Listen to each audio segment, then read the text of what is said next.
Buenas tardes, queridos contertulios, bienvenidos a una nueva edición del Sillón Bíblico en este domingo sexto de la Pascua en el ciclo B, en donde leemos unas lecturas verdaderamente delicadas, complejas también, tienen su gran complejidad. He hablado de estos textos muchas veces, pero yo creo que lo podemos hacer desde esta perspectiva. Miren, estamos en el domingo sexto, ¿no? La semana que viene vamos a celebrar Ascensión del Señor y la otra vamos a celebrar Pentecostés. Y Pentecostés es la fiesta del nacimiento de la iglesia, decimos, ¿eh? Bueno, vamos a mirar estos 3 domingos anteriores a Pentecostés, contando con que ya saben que el domingo séptimo tiene sus propias lecturas, aunque estén desplazadas por Ascensión del Señor, ¿no? Estos 3 domingos anteriores de Pentecostés es como decir el curso acelerado preparto antes del nacimiento de la iglesia. Entonces, cuando nazca la iglesia, si nosotros queremos ser la iglesia que quiso y que quiere mantener y fundar el Señor, entonces vamos a estas 3 lecturas y nos enteramos de cuáles son esos valores fundamentales de esa iglesia en el proyecto de Jesús. Entonces podemos hacer muchas formas de iglesia, ¿eh? Podemos hacer simplemente una sociedad de gente que cree en esto y por lo tanto no cree en aquello, y se organiza de esta manera y celebra de esta manera. Podemos hacer todo eso. Yo les diría que incluso hay muchas asociaciones religiosas en el mundo y no estoy muy seguro de que haga falta una más. Pero también podemos tratar de pensar cuál es el proyecto que quiere Jesús, no el que queremos nosotros, o el que nos sale a nosotros, sino el que quiere Jesús. Fíjense que continuamente los primeros cristianos se confrontaron con que no siempre lo que ellos querían era lo que quería Jesús. Y entonces agachaban un poquito la cabeza y hacían lo que quería Jesús. Entonces, si ustedes van a la escena que leemos de primera, que es cuando el Espíritu Santo se derrama sobre los gentiles, van a ver que a Pedro lo rodean judíos que no están muy de acuerdo con que él vaya y bautice a los gentiles. Pero Pedro dice, ¿cómo se les va a negar el bautismo a gente sobre la que el Señor ha derramado el Espíritu? No yo. Si Él ya derramó el Espíritu sobre ellos, ¿cómo les voy a negar el bautismo? Es una pregunta muy profunda, porque indica que, en último término, yo no soy el que da el modelo de iglesia. A mí me puede gustar tal o cual práctica eclesial, pero ¿es eso lo que quiere el Señor? ¿Es esa la iglesia que está queriendo hacer nacer?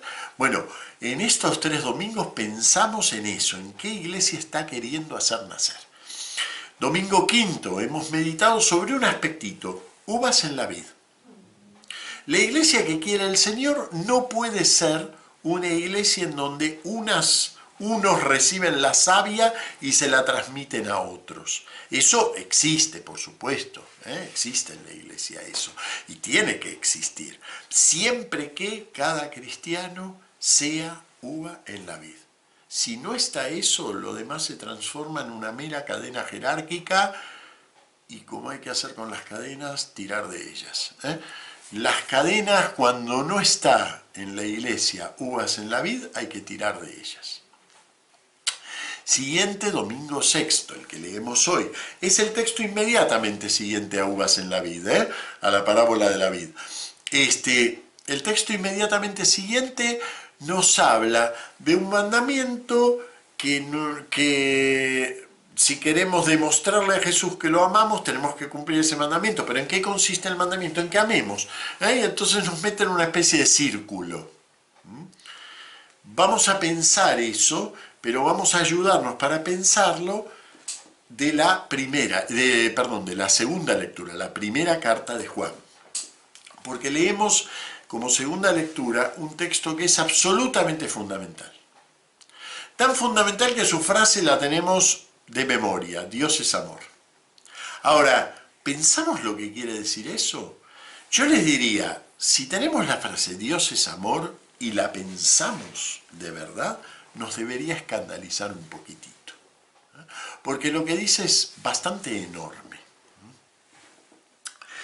Para ayudarnos a pensar eso, yo les sugiero, si pueden, si tienen tiempo, si tienen ganas, de que lean o relean la encíclica de Benedicto XVI que se llama precisamente Dios es amor, Deus Caritas Est. La primera encíclica de su pontificado.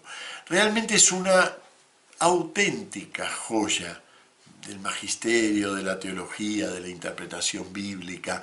Vale la pena visitarla a los que no la conozcan, revisitarla a los que la conocen. Yo sé que Papa Francisco, que como saben me gusta mucho su estilo, nos ha acostumbrado a un estilo muy llano, muy directo, tiene ese don de transmitir con sencillez ideas que son muy profundas.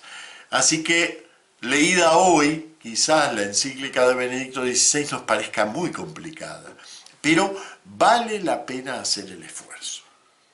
Y hay una idea, dentro de las muchas que hay en esta encíclica, hay una idea que yo creo que ilumina la primera de Juan, y a su vez, en realidad esa idea proviene de aquí, pero ilumina mucho la comprensión de este fragmento de la primera de Juan. Y que es que, claro, nosotros podemos creer que hay un amor que es el amor a Dios. Y después hay un montón de amores que son humanos, horizontales. Todo el amor, por ejemplo, el eros, el amor erótico, el amor del querer simplemente, de la fraternidad. Decimos, no, pero la fraternidad es una cosa de los liberales del siglo XIX. Nosotros, la caridad, el amor de Dios. Bueno, y algo que dice Benedicto XVI y que está de fondo en lo que dice la primera de Juan es que no hay en la experiencia del hombre muchos amores. Hay muchas palabras que designan diversas experiencias del amor, pero el amor es uno. Y esto es algo absolutamente fundamental, absolutamente fundamental. Amémonos unos a otros, ya que el amor es de Dios. Y no dice aquí que el amor religioso, el amor cualquiera, el amor erótico, el amor fraterno, es de... No, dice que el amor es de Dios. Esto quiere decir que después de esto yo puedo ver las variantes. Y decir, bueno, este amor es más puro, más impuro, se ejerce con mayor madurez o con menor madurez, con mayor altruismo o con menor altruismo. ¿Es un amor oblativo o es un amor egoísta? Pero sigue siendo el mismo amor. No hay dos amores, hay un amor. Porque todo amor, eso dice la primera de Juan, eso dice Deus Caritas Est, y eso dice la verdadera experiencia cristiana, e incluso les diría, eso dice la verdadera experiencia humana, el amor siempre es único. Y ese amor siempre remite, uno puede saberlo o no saberlo, a Dios. Esto es muy importante, ¿ven? Porque, por ejemplo, yo puedo decir, bueno, vamos a poner un ejemplo, un matrimonio cristiano que ha recibido el sacramento del matrimonio, ese sí puede llegar a hacer crecer su amor porque está bendecido por el sacramento y entonces tiene la fuerza del sacramento que lo hace crecer. Fíjense que en la iglesia hablamos de sacramentos naturales, ¿no? Es decir, por ejemplo, una pareja que se casa y no conoce a Dios, ni sabe de Dios, ni le interesa a Dios, son dos ateos, y se unen en matrimonio ante el registro civil, ese matrimonio tiene las propiedades del matrimonio cristiano. Es decir, es tan indisoluble como el matrimonio cristiano. Y uno diría, ¿por qué? Si no se han casado ni ante Dios, ni ¿por qué ese sacramento natural? Si no se han casado ante Dios. Bueno, porque en realidad el amor que se profesan es el mismo, en otro grado, lo que quieran, pero es el mismo que proviene de Dios. Ellos pueden no saberlo, pero el amor que está allí ya es Dios que está obrando. Esto es algo muy importante porque implica que tenemos al menos una pequeña experiencia en común con todos los hombres. Todos los seres humanos, incluso los que defienden cosas absurdas, incluso los que defienden y realizan perversidades, todos los hombres en algún punto aman. Y ese amor, la parte verdadera de ese amor, proviene de Dios. No el egoísmo, no la perversidad, no el pecado, pero cuando quito todo eso, el residuo que me queda, ese poquitito que es verdadero, eso proviene de Dios. Típica la imagen del nazi acariciándole la cabecita a sus hijos, de Goebbels, ¿no? Acariciándole la cabecita a sus hijos y él los ama. Bueno, ese amor es de Dios. Independientemente de que al día siguiente estaba firmando no sé cuántas órdenes de gaseamiento de no sé cuántas personas. Y todo eso es una perversidad. Pero en ese hombre habita una chispa que es ese Dios y que es amor. Primer aspecto, yo diría que muy escandaloso de este texto, porque muchas veces nosotros, sin darnos cuenta, oponemos amor humano a amor divino. Por ejemplo, en nuestras sociedades lo más común es, bueno, la religión es para la vida privada, para la conciencia, y la sociedad no tiene que tener ninguna relación con Dios. Y entonces, bueno, podemos venir como cristianos y decir, no, pero tiene que haber espacio para Dios. Bueno, quizás ninguno de los dos está diciendo lo correcto. ¿Por qué? Porque ya cuando esa sociedad ajena a Dios se plantea la problemática de llegar a la concordia social, es decir, al amor, ya está metido Dios allí. Es decir que en último término nunca le vamos a ganar la partida a Dios, porque Él está metido siempre en todo, lo sepamos o no lo sepamos. Él está haciendo la concordia entre los hombres, el amor de las parejas, la unión de los hermanos. Todo eso lo está haciendo Dios. Lo está haciendo en el espacio mínimo que le dejemos, pero lo está haciendo. Primer aspecto un poco escandalizante de esto que dice la primera de Juan, ¿no? Pero ahora vamos al segundo aspecto, más escandalizante si quieren, que es la frase misma, Dios es amor. Cuando yo pienso, ¿qué es Dios? ¿No? Pienso en algo sólido. Ahí no tiene movimiento. Dios es el motor inmóvil. Claro, porque si lo pongo con movimiento, ya el movimiento es cambio y el cambio significa que adquiere algo que no tiene. Entonces, ¿cómo puede tener movimiento? Dios es el motor inmóvil. Mientras que aquí lo que me dice la primera de Juan es que Dios es tan plenitud que desde toda la eternidad su ser es derramarse. Su ser es derramarse, así que tiene movimiento, sí, pero no es un movimiento de adquirir lo que le falta, sino de derramar lo que él tiene. Dios es amor, y ese amor implica que Dios está continuamente saliendo de sí. Por eso termina el fragmento con esa expresión tan curiosa que, bueno, puesto que Él nos amó, entonces nos entregó a su Hijo como víctima de propiciación. Y uno dice, ¿qué relación tiene una cosa con la otra? Es que Dios es entrega de sí. Y si es amor, es esa entrega de sí, permanente, continua, eterna. No es un motor inmóvil. Mueve porque Él mismo se está moviendo hacia afuera continuamente.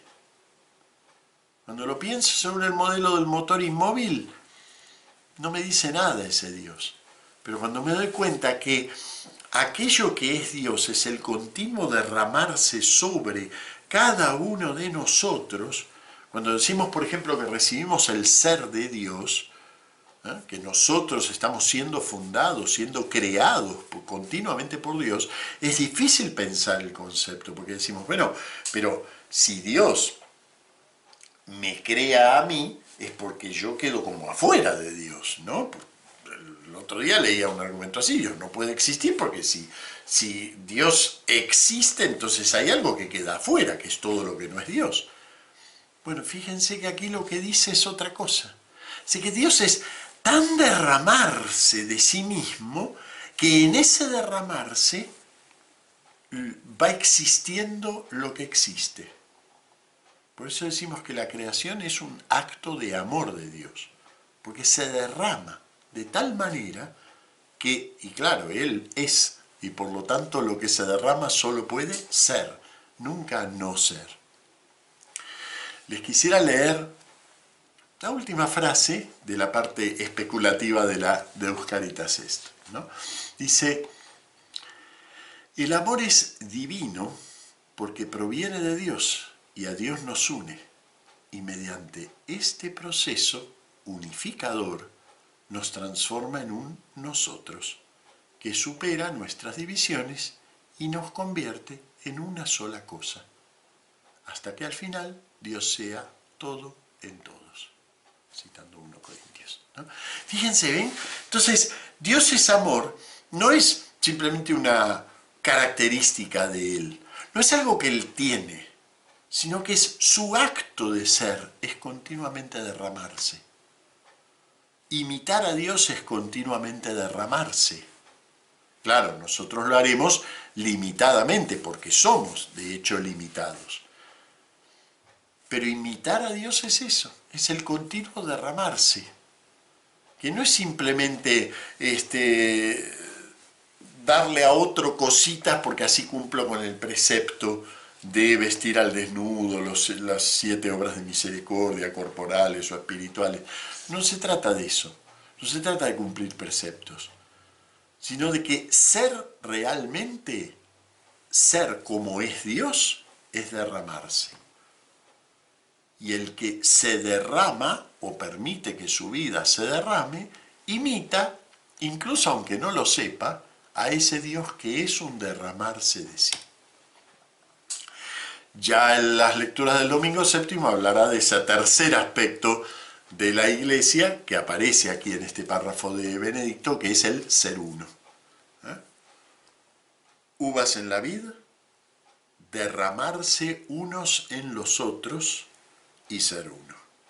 Y ahí tenemos el manual de nacimiento de la Iglesia.